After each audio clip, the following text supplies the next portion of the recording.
What's up, guys? So today we're going to be working on a behavior called through. Through is essentially trying to get our dog to come to us from wherever they are, coming around and through our legs and then facing the same direction that we are. Sounds fancy, right? It is, but it's also really fun to teach.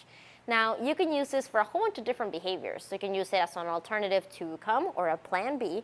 You can use it to redirect your dog, call them off of the trail. If you're having a dog come towards you, you can kind of get your dog to redirect that attention back on you and focus. Or you can just simply use it at your next party that you have to show your friends how cool and awesome your dog is. I don't know. But anyway, you want to try to start this off in a low-level distraction environment, kind of like this. Don't do it outside just yet. Your dog is not ready for that. Anytime that we're teaching them something brand new, we want to make sure that we're doing it somewhere that they're more likely to be successful. Plus, I don't want them wearing a leash for this. So let's get to it. Miss Riot here is going to show us how to do this. She actually doesn't know the behavior, so you'll be able to see it pretty true. Ghost over here is just going to be cute and hang out and getting paid for that. You know, I wish that was my job. But anyway, let's do this. Okay, guys. So you can choose whichever side you want your dog to come around from. It really doesn't matter. And honestly, if they can do it from both, that's even better, right? The main thing that we want to focus on is our dog is actually going through our legs. So we are going to use 2 treats for this behavior. And so I'm going to put that treat right by Riot's nose right here. I'm going to coax her to come around me. And as soon as she hits right behind me here, I'm going to give her that first treat. Then I'm going to put a treat right in between my legs, kind of like so, and push her through. And right there, yes. Feed the treats, way to go, and then free. I'm going to go ahead and toss another treat for her to go and just kind of run right through. Let's do that again. I'm going to do it from a different angle this time. So again, start off with your dog in front of you. We're going to go ahead and swing whichever arm you want to do this with. You're going to swing that arm around, and the second that your dog comes behind you, we're going to reward right behind that butt. We put our hand down, push our way through. Yes, good job. Way to go, Riot. Nice job, my girl. Yes. And then free. And she can. So try this a couple of times until your dog seems that they are getting the exercise. Then, once you're ready for that, this is what we're going to do. All right, guys. So once you feel like your dog is kind of getting it, we're going to try to remove the first treat from our hand. So now they're only going to be getting 1 treat during their rotation. Because your hand now smells like a nice, yummy treat, your dog is still going to try to follow it. So whatever position you want to have your dog at, I'm going to start off right here. I'm going to go ahead and swing my hand around, and as she comes around, yes, right there. See how my hand was already waiting for her right there in the middle? Good job. Yes.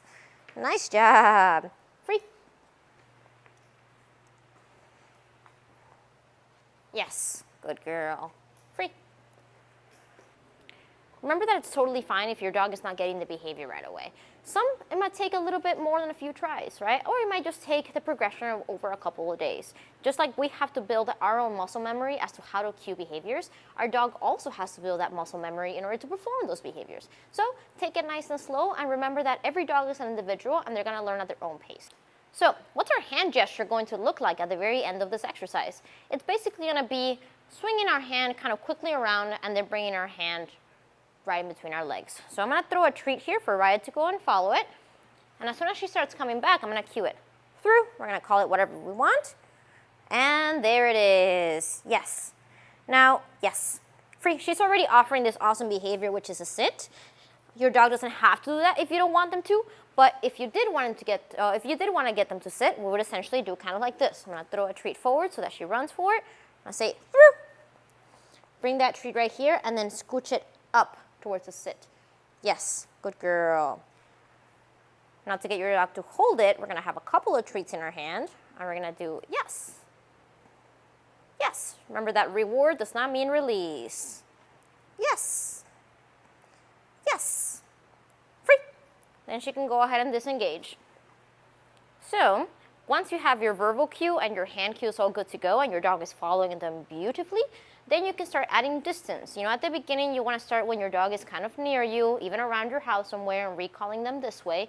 And then you want to try to start expanding to longer distances. So let's see how Riot is doing. I have not tried to do this before, so let's see. So I'm just going to walk around the room here. Free, Riot. Right here. Through. Yes, good girl. And then yes. Yes, because I want to build some good duration. It's not just touch and go. Yes. Free. Good boy, Ghost.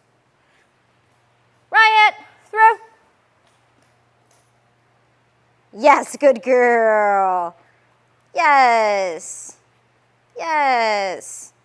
And free. Good job, Goosies. You're a champ too, buddy. Good job. Okay, guys. So next time that you try this on your next trail, make sure that you do it on a long line or using something that you have to control your dog if you can't trust your dog to be off leash completely.